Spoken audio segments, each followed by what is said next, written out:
Today I'm going to go over how to make videos using the ActiveInspire software. The only reason I use the ActiveInspire instead of using some of the other video recording options out there is, number one, it's already built into the software we have at school.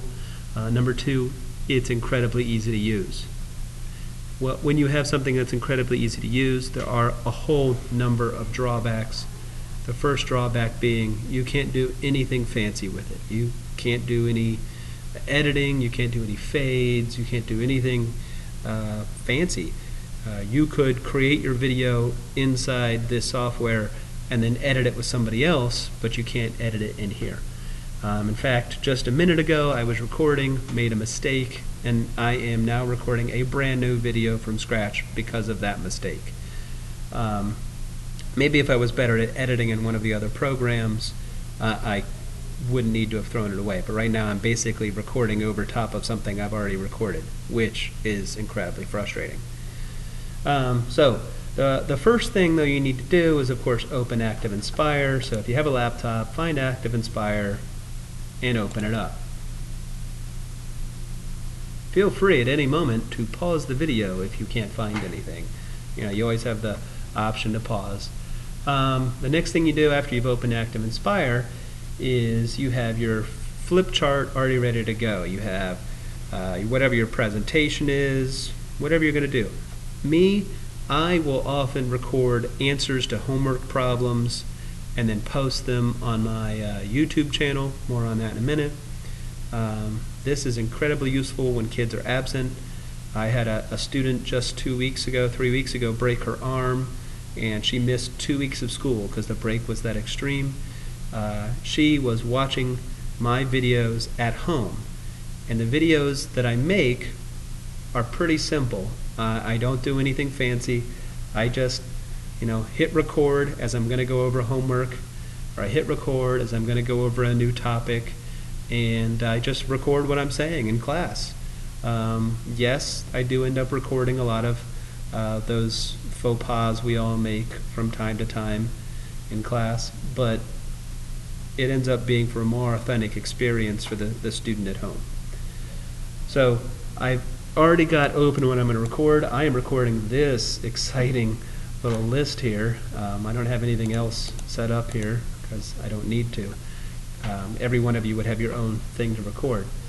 But so just open up a flip chart of any sort and let's pretend we're going to record it. So the next thing you do is you click the Tools button once you're ready to record, and if you scroll down the Tools button, you got all these options which no one ever uses, and you get down to More Tools. You get down to More Tools, and you got Sound Recorder, which we don't want. We want the Screen Recorder. I am currently using full screen mode. The only reason I'm using full screen mode is I wanted you to see all of the corners of the screen so you could tell where I'm clicking and things like that. Normally though, I use the area screen recorder. The area screen recorder restricts what the viewer can see after it's all done. For instance, no one probably really wants to see this part up here. It's not useful to anyone, nor do they need to see the time, the date, any of these icons. None of this stuff is useful to the learning of the students, so why record them? So I usually pick Area Screen Recorder. Caveat, warning. When you pick Area Screen Recorder, make sure you select all the area where pictures might appear, where any images might appear. I think we have all shifted from one page to the next page, and suddenly you're not using all of the same screen area.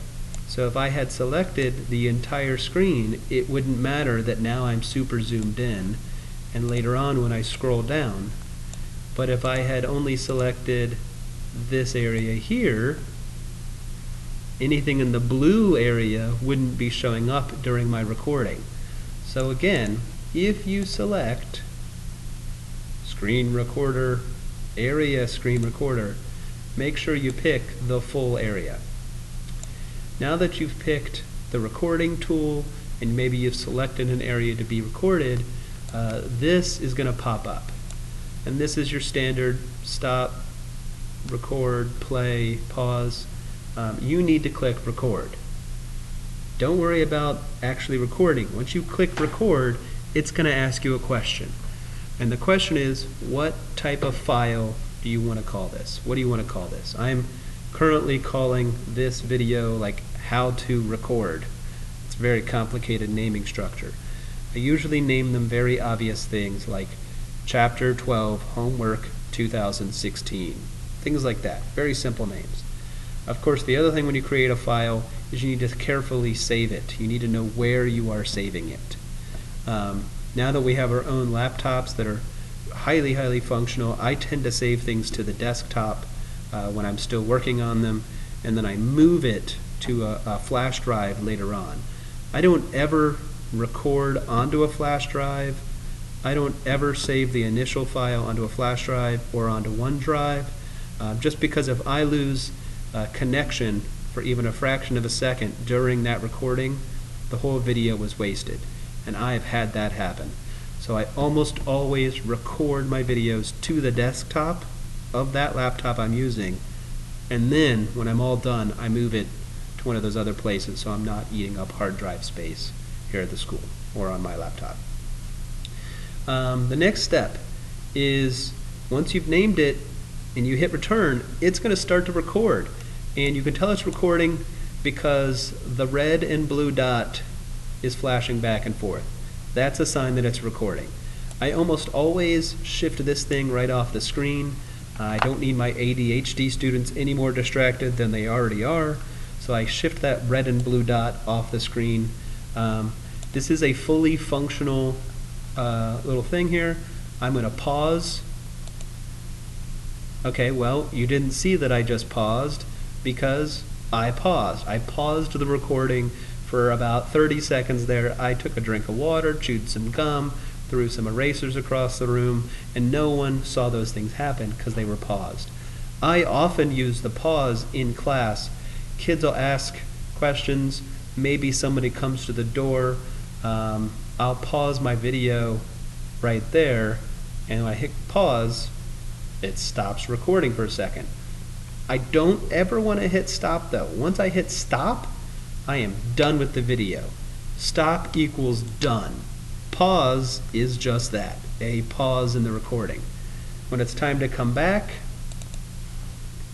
if you want to start recording again, you've clicked pause, you're currently in pause mode, you're chatting with the administrator that walked in your classroom to pull your favorite student out for perfectly good reasons, and now it's time to start recording again. You go over here and just click right on the record button again, and it should go back to flashy time. When it's flashing, I usually wait a second before I start speaking. There's nothing more frustrating for a student than to be sitting at home and they hear pause but that was actually intentional, where if you pause and don't hit record right, you're going to have little weird breaks in the audio, and that's not what you want. Speaking of which, test your audio. Test your audio. Right now, I'm just using the laptop. I just opened it up. I'm looking at the screen. The laptop has a built-in microphone and camera. I'm not using the camera. I'm just using the microphone. I'm looking at the laptop when I talk. Here's an example of what happens when I look away. If I look away while I talk, you can probably hear that my voice is not nearly as good as when I am pointing at it. When you're pointing at it, your voice is going right towards the microphone and therefore it's picking up. But if you look away,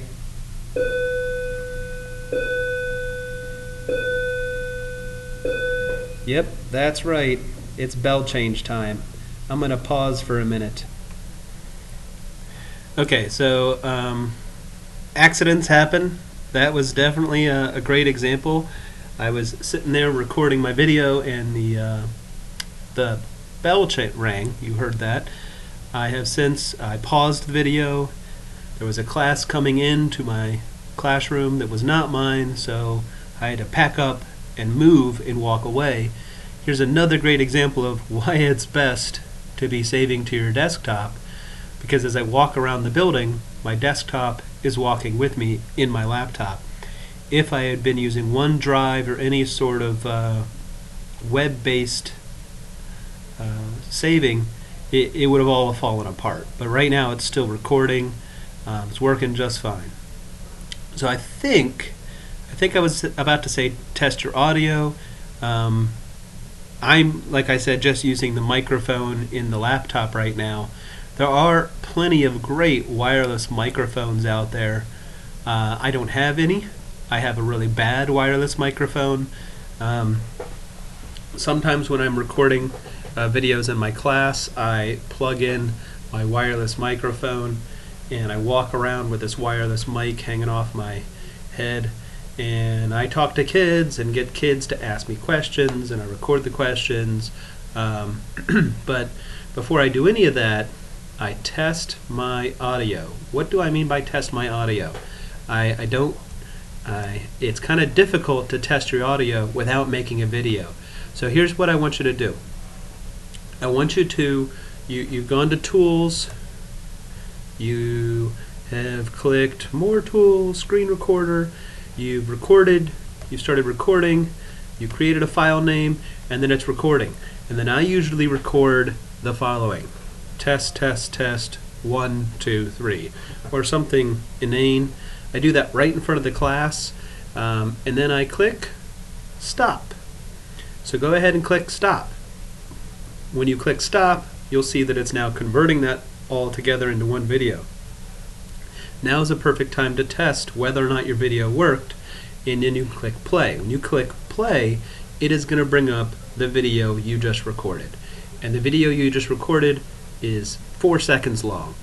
It is the screen, hopefully. This is what you're looking for. Hopefully it's the screen that you just had up, and it's your audio going test, test, test, 1, 2, 3, or whatever you said, you know, the lazy round fly, blah, blah, blah. I can't think what that one is. It's really important to test your audio. Here's a great embarrassing story. Mr. Murphy is in front of the class recording the answers to the homework problems for these 6 kids who were all out on a field trip, and at the end of it he clicks stop, and then he checks to see that the video worked, and he clicks play, and the video comes up, and I've got great visuals. You know, I'm moving along, I can see the Promethean pen moving, but not a single decibel of audio. You can't hear anything that I'm saying because my microphone had died at some point. So you definitely want to test your audio. And again, you just record 2 seconds of audio and then close it down. Hey, wait a minute. Now that it's time to record my presentation, what am I going to do? Well, again, you're going to click on the record button, and it's going to ask you to create a file name. You just created a file name a second ago that was wasted during your audio test. Just save right over top of that same file name and record your presentation. You don't need to do anything for the next couple minutes while you record your presentation. If you're sitting in front of your laptop, just remember, face the microphone. That way it's actually recording your audio. If you're using a wireless microphone, it depends on how it's wireless. If it's Bluetooth, don't wander too far away. Bluetooth wireless work usually 15-25 feet, but if you walk from one side of the room all the way to the other corner, you might lose connection through the Bluetooth connection, and then it's not coming back when you get closer. It's just over. And the whole rest of your video, when you think you're recording audio, you're just recording silence. Trust me, I've tried it. It's uber frustrating. So, you record your video, it's 5 minutes, it's 10 minutes, shouldn't be 30 or 40 or 50 minutes, but let's just pretend that it was. Whatever it is, you're done recording. Again, when you're done, you click stop. When you're done, you click stop. It'll take a couple of minutes to convert your full video up to something useful, and then I usually test the video. I usually test the video by clicking the play button. So again, take a couple seconds here while I'm in the room with you and record 5 seconds. Our audio right now, we're all working together, is going to be horrible. You're going to have all sorts of voices going on in the background, which is kind of a good learning lesson. You don't want to leave the classroom door open. You'll catch all sorts of random things walking by in your video, which can be funny or tragically embarrassing. Been there, done that. Lastly, when you're recording your presentation, you are recording the screen. So whatever you bring up is going to be recorded. So if you bring up a website, oh look, you just move this out of the way. Look, there's Mr. Person's weekly blog. You know, if you're on a website, it will record whatever's there. This is not a secret way to record things you shouldn't be recording. You know, you are only licensed to use some things, and other things you're not licensed to use. For instance, you couldn't record a video clip from Saving Private Ryan or something like that in the middle of this and use it. You don't have the license and stuff. Feel free to talk to a librarian about licenses. That's not really my area. I'm not sure I have an area. But you know, whatever you could record it, whatever you want to record, you could record. It's recording whatever's on your laptop right now without any restrictions. Post to the world. So I use YouTube. Let's just go to my YouTube channel. Evidently my son's been using my laptop. So I have my own YouTube channel. Just a second, let me pause. Look at all that video. So my YouTube channel has some stuff to kind of let the kids know that they're at the right site. Believe it or not only is there another Russell Murphy, or a couple hundred Russell Murphys in the United States, there's a Russell Murphy chemistry teacher who also posts stuff on YouTube. So that was very funny when a kid told me that. I sounded funny. So I just made sure that the banner on my YouTube channel kind of gave itself away. There's lots of bad videos up here. These are all videos I've made in the past. Some have been watched a whole lot, others haven't. I am very excited to say, look at that, I've got 76 people subscribed to my YouTube channel. Oh yeah. So again, I have recorded this video and now it's time to upload it. On YouTube, once you go to your channel, hey, I don't have a channel, well then make one. It's just like everything else. You create a login, create a password, name it something that makes sense, and then you've got a channel. It's a blank channel, there's nothing in it, you don't have any videos, but it's a channel. Everything you do now though will be logged in. I have, move that out of the way. I have a LCPS account and my own personal account. What you want to do is upload your video. So you click upload, and it's as simple as selecting the file you want to upload. And wow, there's a lot of files out there. Let's just pick something that's not. Just a second. So here's some videos I made earlier in this year, which have already been uploaded, but it's like Modern Atomic Theory Worksheet 2. It's the answers to a worksheet we went over in class. I might, select that one. You can select multiple, but I'm only selecting one right now. Open, and now it's currently uploading it. You can see uploading 0%, 1%, about 10 minutes remaining. You can even cancel the upload if you want to, which I'm actually going to go ahead and do. I want to cancel it in a minute because I've already uploaded this video. I don't need to again. But you need to make sure that you actually publish the video, otherwise it's just hiding. Publish means it's now available to the public. If you don't publish it, it's on YouTube, but no one can see it. So make sure you publish the video when it's done. Yes, cancel upload in this case. So let's go back to my YouTube channel. And like I said, there's lots of people out there with my name, so getting to this site can be a little bit tricky. So I posted on my part of the staff drive. Here we are. Not a terribly exciting web page. Look, my YouTube channel, which I say is primarily for AP Chemistry, but I do post stuff for general chemistry. which is what I call regular chemistry. So here's the predicting products review sheet and review video. So it's the answers. That's a direct link. Well, how do I make this link?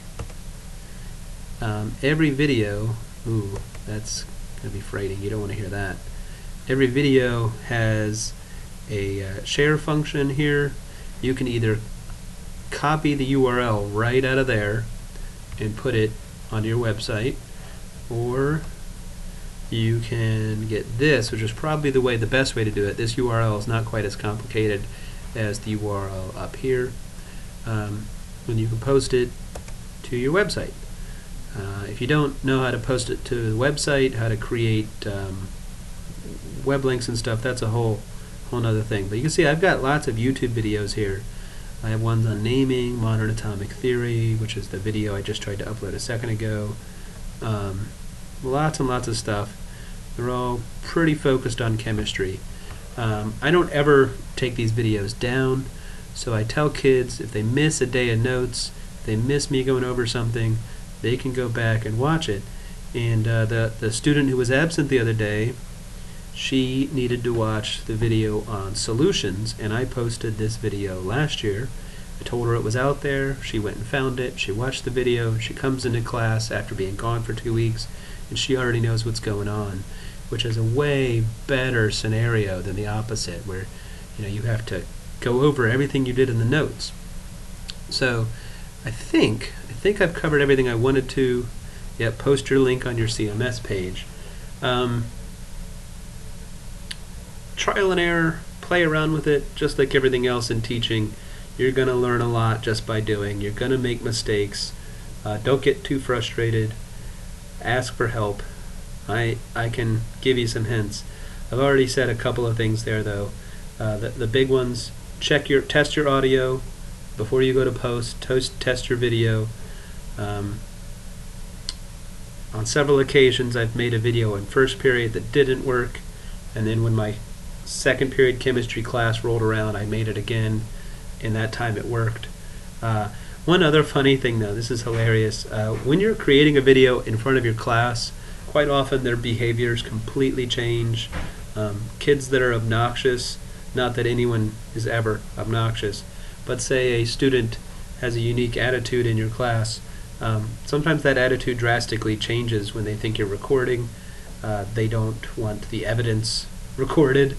I haven't had any issues with kids shouting anything out to be obnoxious, and I think primarily, again, because of that. I also try to not use my students' names when I'm recording videos. I will often call them by false names or nicknames.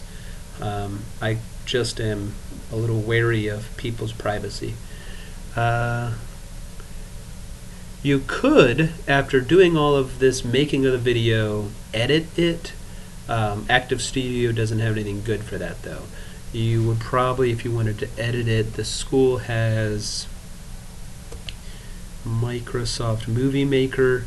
Microsoft Movie Maker is decent for editing, but it's not good. I'm just going to call it decent. This is my unqualified opinion. You can get the job done with Microsoft Movie Maker, but it's really clunky. All right, I hope that helps, and have a good day.